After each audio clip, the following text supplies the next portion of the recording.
The camp sat deep in the pines, far from cell service, and ringed by a lake that swallowed sound after sunset.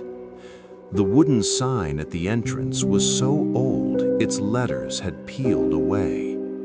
The counselors joked about the forest being haunted. The boys thought this true when the wind blew through the ancient trees, making them creak.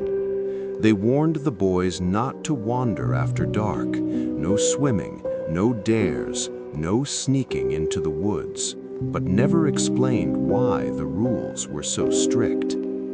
The boys had been at camp for 3 nights when they first heard the howling. It wasn't loud and it wasn't far, but it didn't echo right. It slid through the trees like a breath, close enough to feel, but impossible to place. The counselors laughed it off the next morning, talking of wolves and coyotes, yet no one could explain why the sound seemed to move, circling the cabins without ever crossing the clearing. Each night after, something paced between the cabins. One of the more skittish boys couldn't sleep, the unnatural sounds of the forest keeping him awake.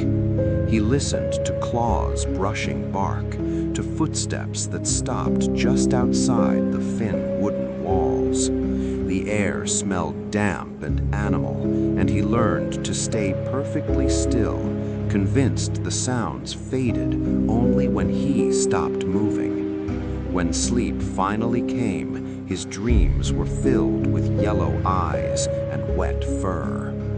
On the 6th night, the scratching came again, but this time was different.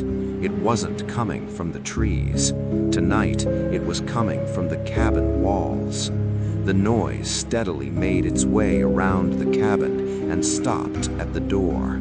Slowly and deliberate, the clawing resumed at the frail wooden handle. When it opened, the silhouette of a huge beast blocking out the light of the full moon stood in the doorway. At dawn, only one bunk was empty, and muddy paw prints led out of the cabin, trailing deep into the woods.